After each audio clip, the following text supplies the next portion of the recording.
Hello students, welcome back to my channel. Today, as I told you in the last class, I will continue the rest part of transport of India.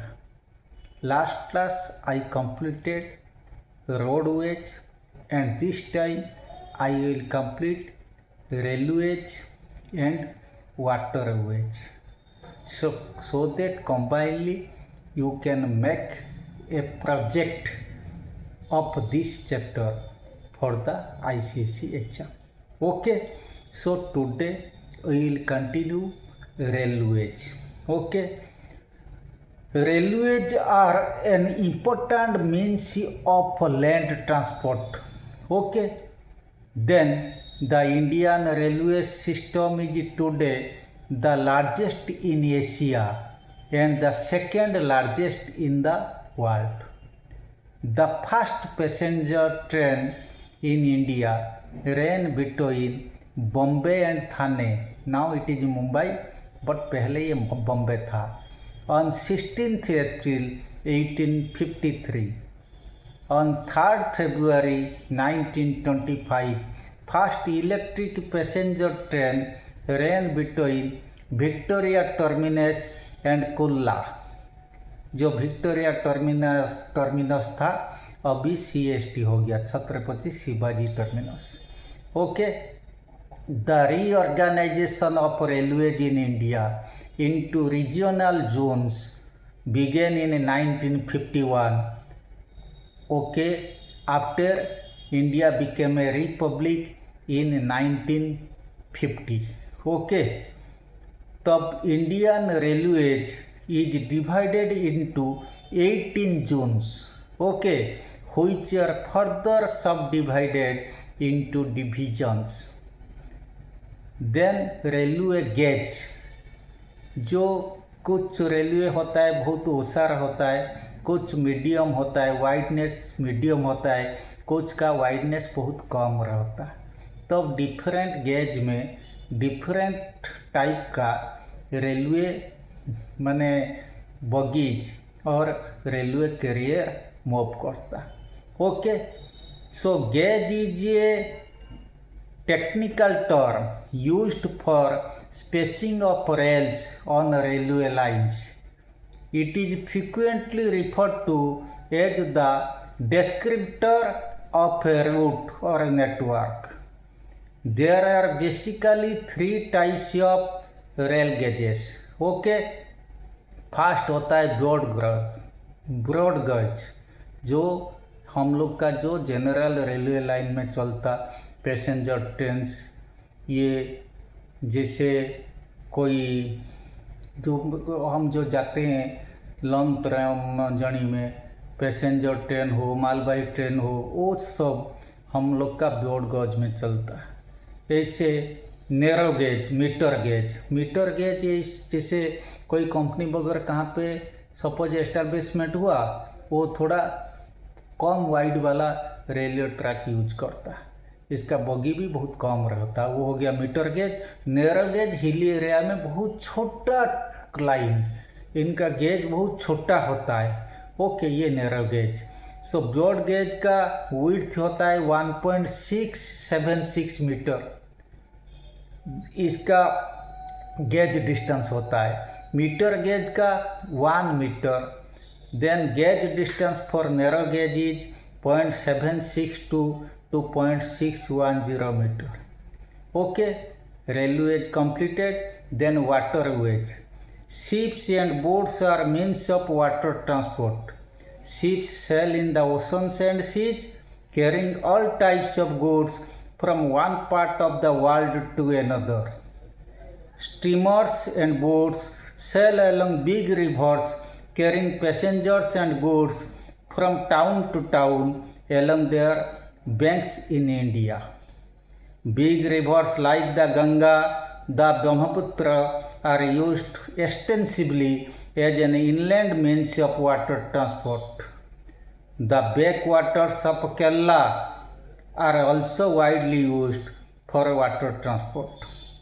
Water transport may be slow as compared to road rail and air transport, but it is cheap way to transport bulky goods over long distance.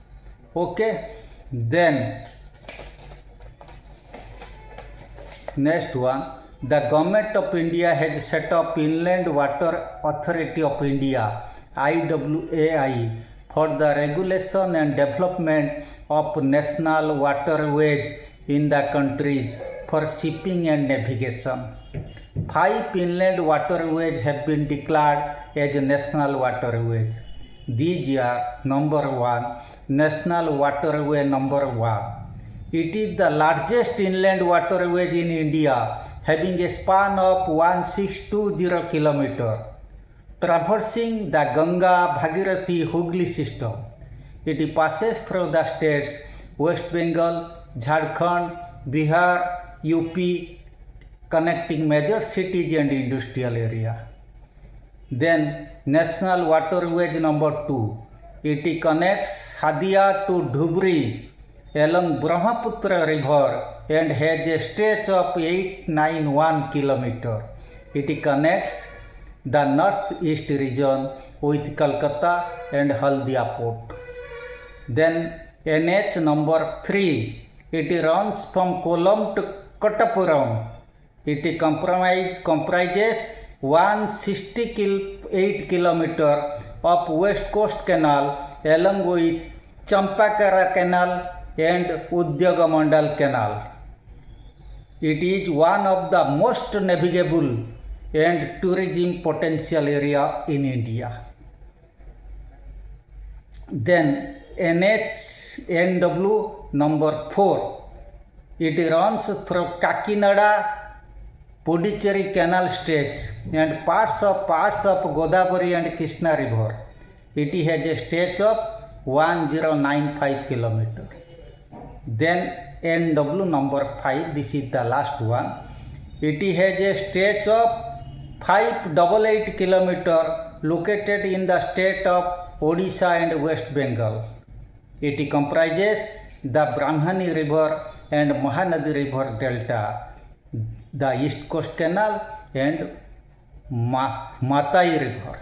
Okay, so all national waterways 1 to 5 I completed. Then oceanic waterways, inland waterways completed के होने के बाद मैंने oceanic waterways के बारे में बताता हूँ. The 9 coastal Indian states Gujarat, Maharashtra, Goa, Karnataka, Kerala, Tamil Nadu, Andhra Pradesh, Odisha and West Bengal are home to all major and minor ports of India. With a coastline of more than 7,500 km, India forms one of the biggest peninsula in the world. The country has 13 major seaports and about 200 minor seaports. Okay. Then next one, airways. Aeroplanes are the fastest means of transport. All our major cities are connected to one another and to almost every part of the world through air transport. Air transport has made not only our country but also the entire world very small. Now we can easily go to different countries for studying, working or just for traveling and learn about the customs and habits of other people. Food, medicine, etc. can reach those places where rail and road transport cannot reach. Helicopters and aeroplanes are pressed into service in times of floods, other natural calamities or accidents. However, air travel is expensive. This is the main negative point. It is also not possible to common people. Okay, it is not affordable to common people, but it is very essential for the factor for the fastest means of transport. Also, one other negative point, heavy and bulky goods cannot carry by air transport. Okay. The Development of air transport has increased the trade not only within the country but also with different countries of the world. The first domestic air travel in India started in February 1911 with a flight from Allahabad to Nainital. With the passage of time, air travel in India has become improved to large extent.